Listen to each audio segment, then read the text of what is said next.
वालेकुम। Hope you all are well. तो आज का जो हमारा टॉपिक है वो प्लांट क्लासिफिकेशन का पार्ट 3 आज हमने बनाना है। पार्ट 1 भी हमने कर लिया। पार्ट 1 में हमने क्रिप्टोगैमस के बारे में पढ़ा। क्रिप्टोगैमस के दो डिवीजन्स के बारे में पढ़ा, थैलोफाइटा, ब्रोफाइटा। और अगर थैलोफाइटा के डिवीजन पढ़ा जो मज़ीद आगे क्लासीफाई किया गया था अल्जी और फंजाई पे, तो हमने इसमें अल्जी को पढ़ लिया।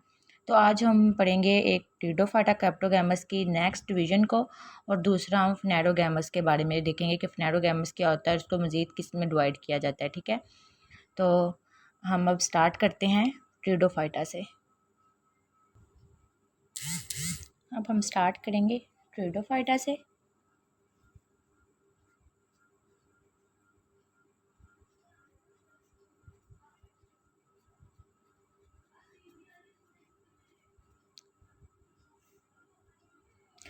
फर्स्ट ऑफ ऑल आ जाता है कि टीडोफाइटा होता क्या है। तो ये आपको पता होना चाहिए, ये जो टीडोफाइटा है ये क्रिप्टोगैमस का डिवीज़न है। क्रिप्टोगैमस को 3 डिवीजन्स में डिवाइड किया गया था, थैलोफाइटा में, ब्रोफाइटा में और टीडोफाइटा में। थैलोफाइटा हम पढ़ चुके थे, ऐसा प्लांट जो इसमें हम जिसके प्लांट स्ट्रक्चर के अंदर हम डिफरेंस नहीं कर सकते। फिर ब्रोफाइटा पढ़ा के मतलब इसमें भी हम फ़र्क नहीं कर सकते, लेकिन ये थोड़ा बहुत हमें समझ आ रहा होता है। और अब आ जाता है टीडोफाइटा क्या होता है। टीडोफाइटा ऐसा प्लांट होता है कि इसमें हम थैलोफाइटा, ब्रोफाइटा से थोड़ा ज़्यादा इसमें हम उसके प्लांट स्ट्रक्चर के अंदर हम डिफरेंस कर सकते हैं। ठीक है, ये जो प्लांट है ये सीडलेस वस्कुलर प्लांट कहलाते हैं। ठीक है, यहाँ पे मैं लिख देती हूँ, दे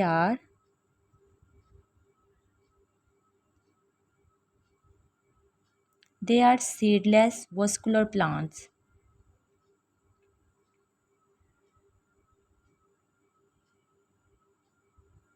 सीडलेस वस्कुलर प्लांट्स क्या होते हैं? ये सीडलेस वस्कुलर प्लांट्स होते हैं जी, ऐसा प्लांट जिसके स्ट्रक्चर पे मतलब जिसके ऊपर सीड्स प्रेजेंट नहीं होते। ठीक है, दूसरा क्या होता है, इनको हम किस किंगडम में रखते हैं? ये किस किंगडम में जाने जाते हैं? रेप्टाइल्स किंगडम के अंदर। They are also known as reptiles kingdom. या जिस तरह मैंने आपको ब्रोफाइटा का बताया था, इनको हम अम्फीबियंस प्लांट किंगडम में रखते हैं। ठीक है, इनको हम अम्फीबियंस प्लांट किंगडम में रखते हैं कहते हैं। और इस टीडोफाइटा को हम क्या कहेंगे? these are known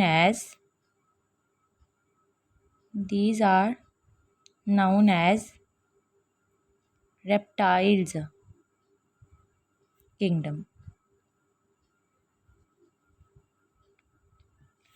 ठीक है, एक तो ये सीडलेस वस्कुलर प्लांट्स कहलाते हैं, दूसरा ये रिप्टाइल्स किंगडम भी इनको कहा जाता है। ठीक है, फिर आ जाते हैं, ये फर्स्ट ग्रोइंग प्लांट था टेरेस्ट्रियल के ऊपर। क्या था? यहाँ पे मैं लिख देती हूँ, फर्स्ट ग्रोइंग प्लांट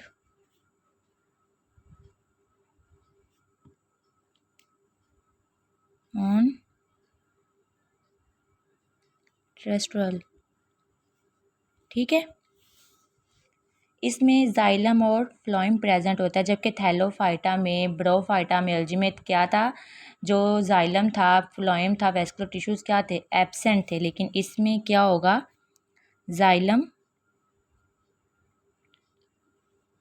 एंड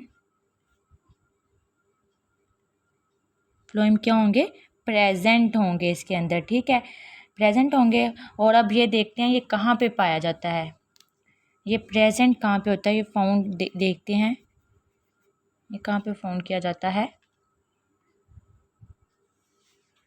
ये जो टीडोफाइटा प्लांट है ये प्रेजेंट होता है सैंड के अंदर। मैं लिखती जाती हूँ साथ साथ, सैंड के अंदर प्रेजेंट होता है, मॉइस्चर के एरियाज़ के अंदर प्रेजेंट होता है, कूल एरियाज़ में प्रेजेंट होता है, एंड शेडी एरियाज़ में प्रेजेंट होता है। ठीक है, it is found in sand, moisture, cool and shady areas. अब बात आ जाती है कि इसका स्ट्रक्चर क्या होता है, इसकी प्लांट बॉडी क्या होती है, जो उसको आप डेफिनेशन के तौर पर भी इस्तेमाल कर सकते हैं। प्लांट बॉडी की बात आ गई अब यहाँ पे। इसकी प्लांट बॉडी क्या होती है? differentiated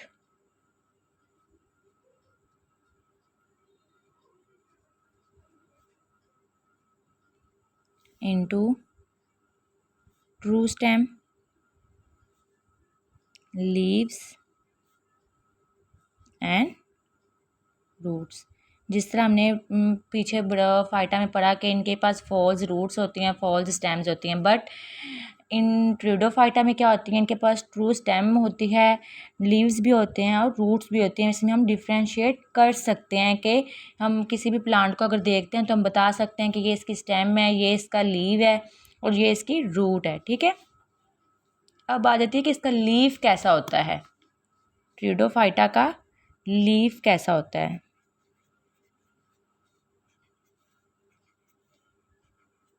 ठीक है, इसका लीफ की बात आ जाती है तो आपको पता होना चाहिए कि जो इसका लीफ है उसमें क्या होता है, स्पोरोफिल होते हैं। लीफ के अंदर स्पोरोफिल प्रेजेंट होंगे। स्पोरोफिल के अंदर मज़ीद क्या प्रेजेंट होंगे, स्पोरेंजिया। अब स्पोरेंजिया के अंदर भी ना कुछ तो प्रेजेंट होगा ना, तो स्पोरेंजिया के अंदर स्पोर मदर सेल प्रेजेंट होंगे। स्पोर मदर सेल्स प्रेजेंट होगा। अब इनका अगर हम मोजेस करवाएंगे, इनकी क्या करवाएंगे, इधर मोजेस करवाएंगे तो स्पोर मदर सेल से क्या बन जाएंगे, स्पोर बन जाएंगे। लीफ में क्या होगा, जो लीफ है उसके अंदर स्पोरोफिल प्रेजेंट होंगे, स्पोरोफिल के अंदर स्पोरेंजिया प्रेजेंट होंगे, स्पोरेंजिया के अंदर स्पोर्स होंगे, स्पोर मदर सेल्स होंगे और स्पोर मदर सेल से क्या बन जाएगा, स्पोर बन जाएगा। एक बात आप याद रखिएगा, जो स्पोर मदर सेल है, एक स्पोर मदर सेल के अंदर 4 स्पोर्स बनते हैं, 4 स्पोर्स बनते हैं एक स्पोर मदर सेल के अंदर। ठीक है, तो आपने ये याद रखना है। ये हमारा हो गया ट्रिडोफाइटा। हमने क्या पढ़ा, ट्रिडोफाइटा क्या होते हैं, ऐसा प्लांट जिसमें हम थैलोफाइटा और ब्रोफाइटा से ज़्यादा फ़र्क कर सकते हैं कि उसका प्लांट स्ट्रक्चर कैसा है, जिसमें हम डिफ्रेंशिएट कर सकते हैं उसकी रूट का, उसकी स्टेम का, उसके लीव्स का। ठीक है, और ये सीडलेस वस्कुलर प्लांट्स होते हैं, इनमें जाइलम और फ्लोएम प्रेजेंट होता है, जबकि ब्रोफाइटा और थैलोफाइटा में एब्सेंट होता है। ठीक है, और हम ये कहाँ पाए जाते हैं, ये सैंड में, मॉइस्चर में, शेडी एरियाज़ में और कूल एरियाज़ में पाए जाते हैं। प्लांट बॉडी ये मैंने आपको ऊपर पहले ही बता दिया है कि इसमें ट्रू स्टेम पाई जाती है, ट्रू लीव्स होते हैं और ट्रू रूट्स होती है। ठीक है, इसके लीफ के अंदर sporophyll, sporangia and spore mother cell पाए जाते हैं। स्पोर मदर सेल से स्पोर्स बनते हैं और स्पोर मदर सेल में एक स्पोर मदर सेल में 4 स्पोर्स होते हैं, 4 स्पोर्स बनते हैं एक टाइम। ठीक है, तो ये हमारा ट्रिडोफाइटा क्रिप्टोगैमस जो था यहाँ पे कंप्लीट हो गया। तो आज हम स्टार्ट करेंगे फनेरोगैमस। ठीक है, अब हमने करना है फनेरोगैमस।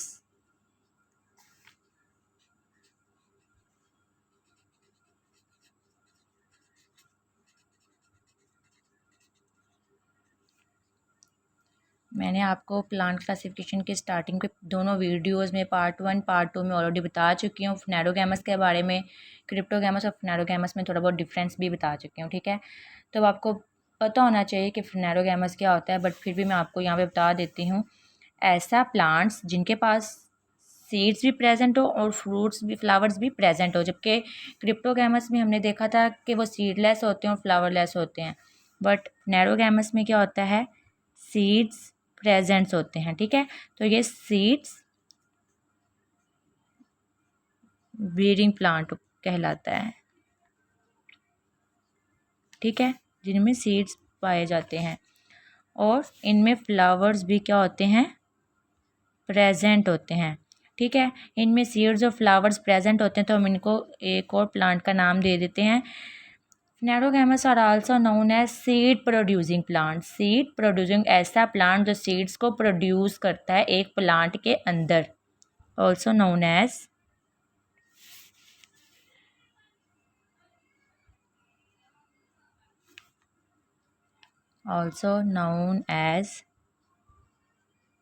seed producing plant. इनको हम सीड प्रोड्यूस फनेरोगैमस के अलावा सीड प्रोड्यूसिंग प्लांट भी कहते हैं। अब आ जाते हैं कि इनके एक प्रॉपर डेफिनेशन की तरफ। मतलब जो एग्ज़ाम्स में आपने लिखनी है, सिंपल सी डेफिनेशन में आपको बताऊंगी इसकी डेफिनेशन के। ऐसा प्लांट, यहाँ पे मैं साथ साथ लिखती जाती हूँ क्योंकि फिर वीडियो ज़्यादा लंबी हो जाती है। Plant which have specialized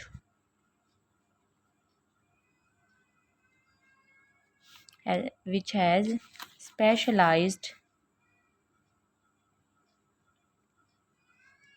structures for reproduction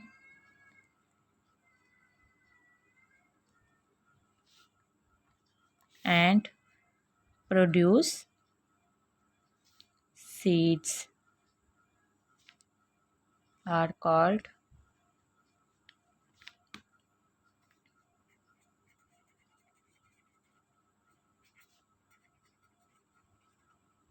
फ्नेरोगैमस। तो मैंने आपको क्या बताया, लिखा यहाँ पे, ऐसा प्लांट, ऐसा स्पेशलाइज प्लांट जिसके स्ट्रक्चर जो है, ये देखें, प्लांट विच है स्पेशलाइज स्ट्रक्चर फॉर रिप्रोडक्शन, जिसका ऐसा प्लांट जिसका एक स्पेशलाइज स्ट्रक्चर होता है रिप्रोडक्शन के लिए।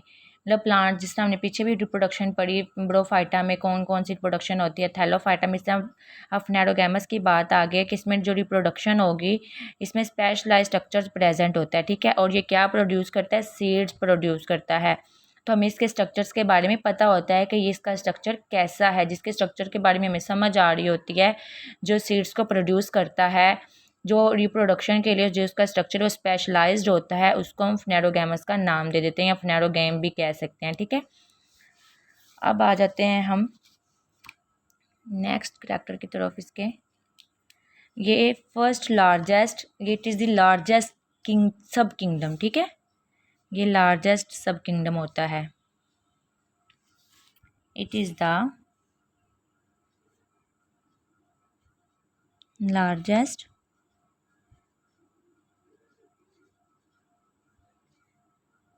सब किंगडम, ठीक है, समझ आ गई। ये इसकी डेफिनेशन होगी और ये क्या हो गया, इट इज़ द लार्जेस्ट सब किंगडम। अब इसको दो किंगडम्स के अंदर डिवाइड किया जाता है, दो किंगडम्स के अंदर, एंजियोस्पर्म्स और जिम्नोस्पर्म्स के अंदर। तो आज हम बात करते हैं इनके किंगडम्स की। पहला कौन सा आता है, जिम्नोस्पर्म्स। मैं आपको इस वीडियो के स्टार्टिंग पे भी बता चुकी हूँ पिछली वीडियोस में कि एंजियोस्पर्म और जिम्नोस्पर्म्स क्या होता है, जब मैंने रिव्यू दिया था प्लांट क्लासिफिकेशन के टॉपिक का, ठीक है। अब आ जाता है जिम्नोस्पर्म्स क्या होता है। जिम्नोस्पर्म्स क्या है, इसकी टू सब डिविजन्स हैं, ठीक है, टू सब डिविजन्स होती है, एक एंजियोस्पर्म्स एक जिम्नोस्पर्म्स, ठीक है। तो अब जिम्नोस्पर्म्स क्या होते हैं, फर्स्ट ऑफ ऑल इसकी डेफिनेशन देख लेते हैं। ये नॉन फ्लावरिंग प्लांट्स होते हैं, नॉन फ्लावरिंग प्लांट्स होते हैं ये, ठीक है। और दूसरा क्या होता है, इनके जो सीड्स हैं वो अपना, मतलब जिस तरह एक फ्रूट होता है, जिस तरह मैंने बताया कि एंजियोस्पर्म्स में क्या होता है, जो सीड होता है वो उसके फ्रूट में कवर हुआ होता है, ठीक है, उसने इसको इनक्लोज किया होता है उसके सीड ने, ओवरी ने, ठीक है। लेकिन जो जिम्नोस्पर्म्स है, जो इसका सीड होता है, नेकेड सीड होता है, उसको इनक्लोज नहीं किया होता, वो फ्रूट के ऊपर ही पड़ा हुआ होता है, ठीक है। तो क्या इसका हम लिखेंगे, हैव नेकेड सीड, क्योंकि इसका सीड इनक्लोज्ड नहीं होता है इसके फ्रूट के अंदर। अब इसके लीव्स कैसे होंगे, इसके लीव्स होंगे needle like, needle like leaves होंगे इसके। ये तो मैंने इसको आपको जिम्नोस्पर्म्स की बेसिक चीज़ें बता दी, ठीक है, कि इस जिम्नोस्पर्म्स ये नॉन फ्लावरिंग प्लांट होता है, इसका सीड जो है वो कवर हुआ नहीं होता, इसके जो लीव्स हैं वो नीडल लाइक होते हैं। अब इसकी मेन चीज़ की तरफ आते हैं कि इसकी स्टडी को हम क्या कहते हैं, जिम्नोस्पर्म की स्टडी को हम क्या कहते हैं, स्टडी ऑफ जिम्नोस्पर्म, ये आपको पता होना चाहिए, इंपॉर्टेंट क्वेश्चन है। Study of gymnosperm plant. तो स्टडी ऑफ जिम्नोस्पर्म प्लांट को हम कहते हैं जिम्नोलॉजी, जिम्नोलॉजी, ठीक है। बायोलॉजी की ऐसी ब्रांच जिसमें हम जिम्नोस्पर्म प्लांट को बारे में पढ़ते हैं उसको हम जिम्नोलॉजी कहते हैं। अब बात आ जाती है इसके फादर की कि who is the father of gymnology. ठीक है, इसके फादर की बात आ जाती है।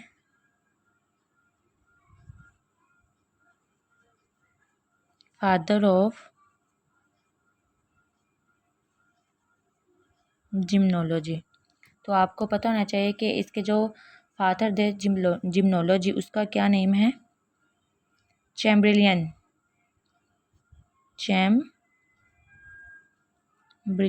ठीक है, ये इसके फादर थे चैम्ब्रिलियन।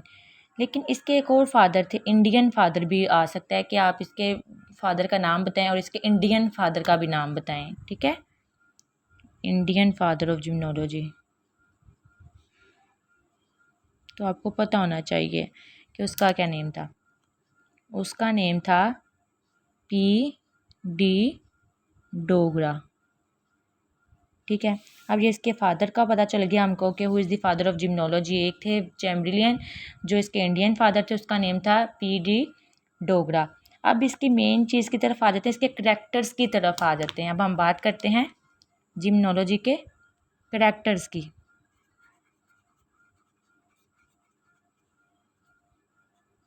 इसके करैक्टरिस्टिक की तरफ आ जाते हैं। इसमें कौन से करैक्टर्स प्रेजेंट होते हैं। जो सबसे पहले इसमें करैक्टर्स क्या आ जाएगा, इसमें ओवरी जो होगी वो एब्सेंट होगी।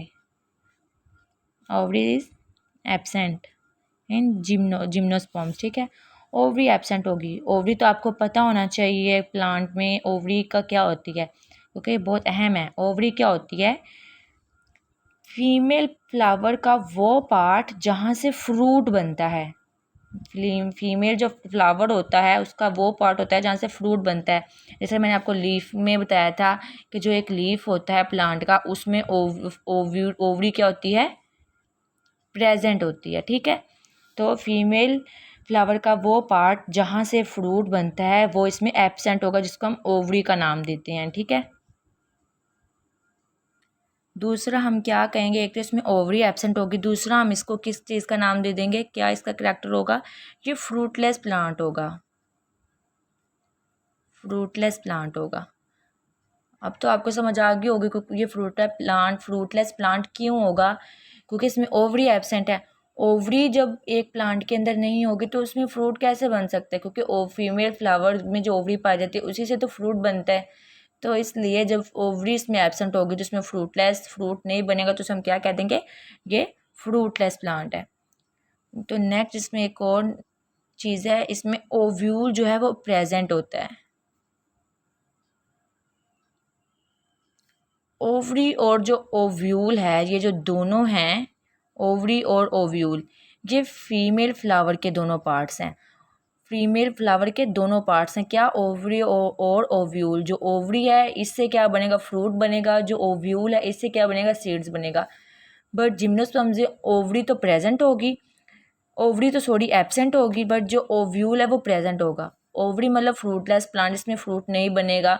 ओव्यूल इस मतलब इसमें प्रेजेंट होगा, मतलब सीड्स इसमें क्या हो जाएंगे, प्रेजेंट हो जाएंगे। ओव्यूल वो फीमेल फ्लावर का वो पार्ट जहाँ से सीड्स बनते हैं उसको हम ओव्यूल कहते हैं। ठीक है, ये बात याद रखिएगा कि ओवरी और ओव्यूल दोनों फीमेल फ्लावर के पार्ट्स हैं। ठीक है, ओवरी से फ्रूट बनता है, ओव्यूल से सीड्स बनते हैं। ठीक है, नेक्स्ट क्या होता है, ये जीरोफाइटिक प्लांट्स होते हैं।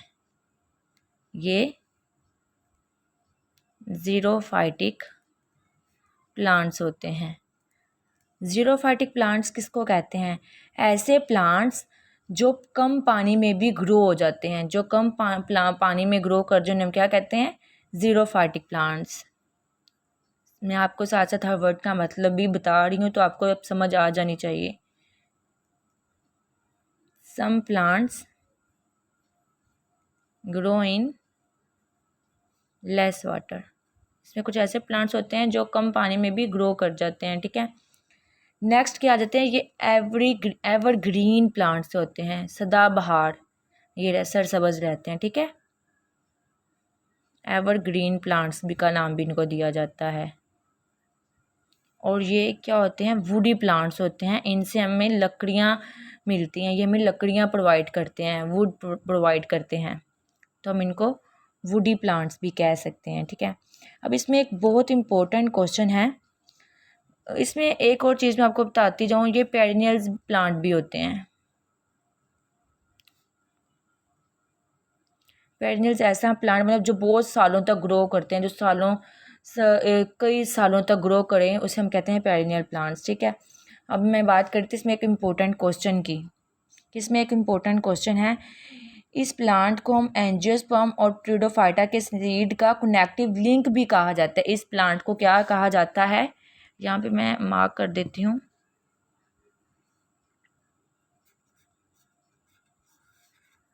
Important question.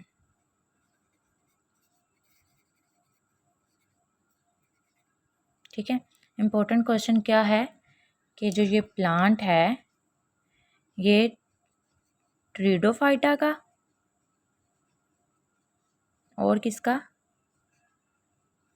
एंजियोस्पर्म्स का क्या है, कनेक्टिव लिंक कहलाता है।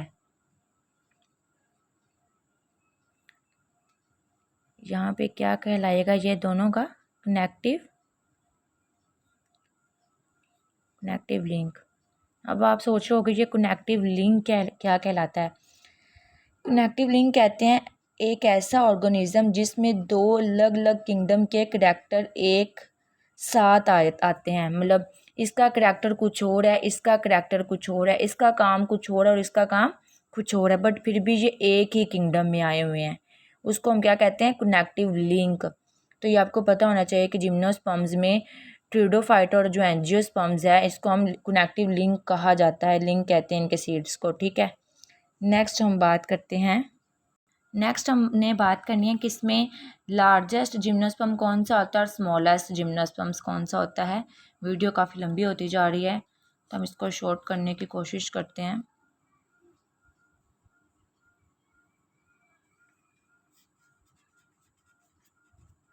लार्जेस्ट जिम्नोस्पर्म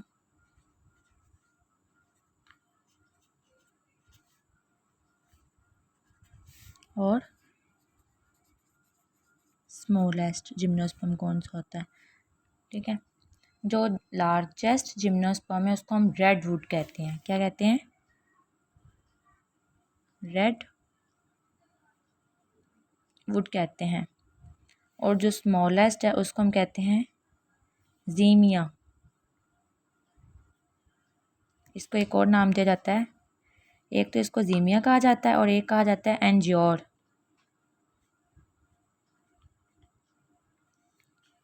और इसको भी एक और नाम दिया जाता है सीक्वा, या रेडवुड कह लें, या सीक्वा कह लें, या ज़ीमिया कह लें, या एंजियोर कह लें। जो लार्जेस्ट है इसका ये होता है 400 फीट का। कभी ये प्लांट आप नेट पे ओपन करके देखिएगा, ये 400 फीट का प्लांट होता है। ठीक है, तो ये बहुत इंपॉर्टेंट है, आपको पता होना चाहिए लार्जेस्ट जिम्नोस्पर्म्स कौन से होते हैं और स्मॉलेस्ट जिम्नोस्पर्म्स कौन से होते हैं।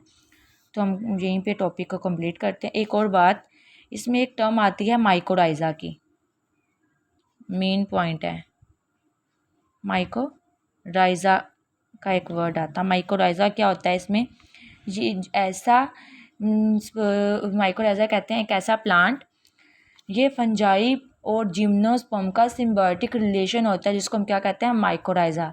तो माइकोराइज़ा बेसिकली क्या होता है, सिम्बायोटिक रिलेशन होता है, किसके दरमियान होता है, सिम्बायोटिक रिलेशन होगा तो किसके दरमियान होगा, ये सिम्बायोटिक रिलेशनशिप जिम्नोस्पर्म के दरमियान प्लस फंजाई के दरमियान। ठीक है, तो यहाँ पे हम टॉपिक को कंप्लीट करते हैं, तो कल हम एंजियोस्पर्म्स को देखेंगे, इसके दूसरे डिवीजन सब डिवीजन को। ठीक है, तो आज हमने क्या कर लिया, ट्रिडोफाइटा पढ़ लिया, फिर हमने इसमें फ्लेरोगैमस पढ़ लिया, ऐसा प्लांट जो सीड्स बेरिंग प्लांट होते हैं जिनमें सीड्स और फ्लावर्स प्रेजेंट होते हैं। ठीक है, फिर हमने इसके मज़ीद इसके सब डिविजन्स को देख लिया, जिम्नोस्पर्म्स को देख लिया, जिसका सब डिवीज़न है कि जिम्नोस्पर्म क्या होता है, जो नॉन फ्लावरिंग प्लांट होता है, इसके सीड्स कवर्ड नहीं होते, इसके जो लीव्स है वो निडल लाइक होते हैं। ठीक है, इसके फादर्स के बारे में पढ़ लिया, ये आपको पता होना चाहिए। ठीक है, फिर इसके लार्जेस्ट जिम्नोस्पर्म कौन सा होता है, स्मॉलेस्ट जिम्नोस्पर्म कौन सा होता है। इसमें जो एक टर्म आती है माइक्रोरजा क्या होता है, सिम्बायोटिक रिलेशनशिप को कहते हैं। किसके सिम्बायोटिक रिलेशनशिप को कहते हैं, फंजाई और जिम्नोस्पर्म्स के सिम्बायोटिक रिलेशनशिप को हम माइक्रोरजा कहते हैं। तो यहाँ पे हम इस टॉपिक को फिलहाल कंप्लीट करते हैं, वीडियो काफ़ी लंबी हो गई है। अगर आपका इसके मतलब कोई भी क्वेश्चन हो तो आप ज़रूर कमेंट में पूछेगा। ओके, अल्लाह हाफिज़, थैंक यू।